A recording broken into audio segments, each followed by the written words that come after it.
Hello everyone, welcome back to the Environmental Economics series. A few episodes ago we were talking about opportunity cost, which is the value of the next best decision that you could make in whatever circumstance. And we were talking about that specifically with regard to whether to develop or conserve land and how to assess costs and benefits of developing versus conserving land. Now there's going to be a herping episode that comes along with this, might be on my channel, might be on Bethany's, but we're here in a beautiful place in Louisiana called Sicily Island. As you can see behind me here, it's very unusual for northeastern Louisiana. The land here is very jagged. You know, it goes up and down, it's extremely hilly, it's timberland. Most of the land around us, 5 miles in any direction, is flat, fertile, and it's in agricultural development.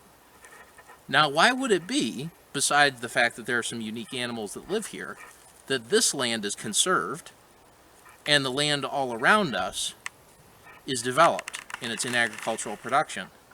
Well, the obvious answer is because that other land is flat, it has fertile soil, but there's an economic concept behind that. The opportunity cost of conserving that swamp or bottomland or really fertile habitat is much higher than the opportunity cost of conserving this, because what's the next best thing you could do with this?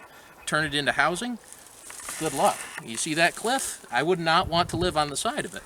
All right, farming? Try moving a tractor up that. Timberland, try getting timber harvesting equipment in and out of this. So whereas the farmland around us, Louisiana, people think of it as a swamp state, but the northeastern part of Louisiana along the Mississippi River, it's every bit as fertile as the farmland in Iowa or Illinois. It's probably going for $8,000, $9,000, $10,000, $11,000 an acre. This stuff, I bet if the state of Louisiana auctioned it tomorrow, wouldn't even bring $500 an acre. So the opportunity cost of conserving this is much, much lower than the opportunity cost of conserving that land surrounding us that we'll shoot some video of as we're driving through it, just to give you a picture of what we're going through.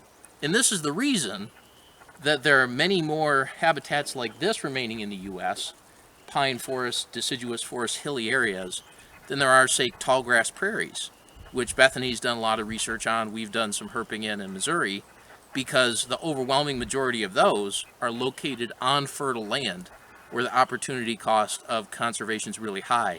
So there are very few of them remaining. Most of them were plowed under in the 1800s to make way for farmland.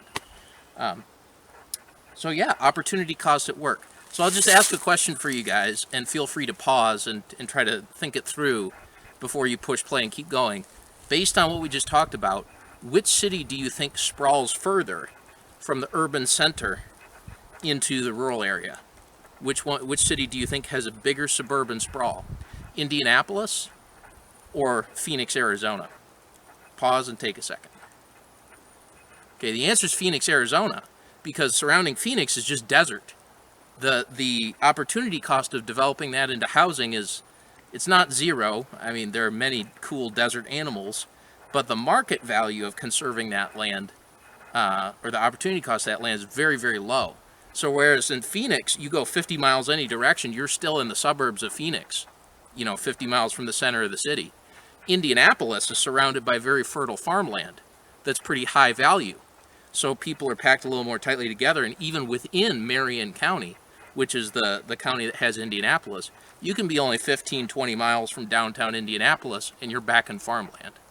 So cities that are surrounded by high value land don't tend to sprawl as much, as you would expect, given the size of their population, as a city that is surrounded by low opportunity cost land.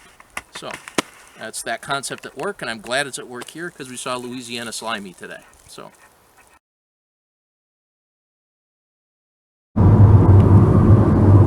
just to show you guys what we were talking about, we're only 4 miles away as the crow flies from where we were at Sicily Island, and this is what the terrain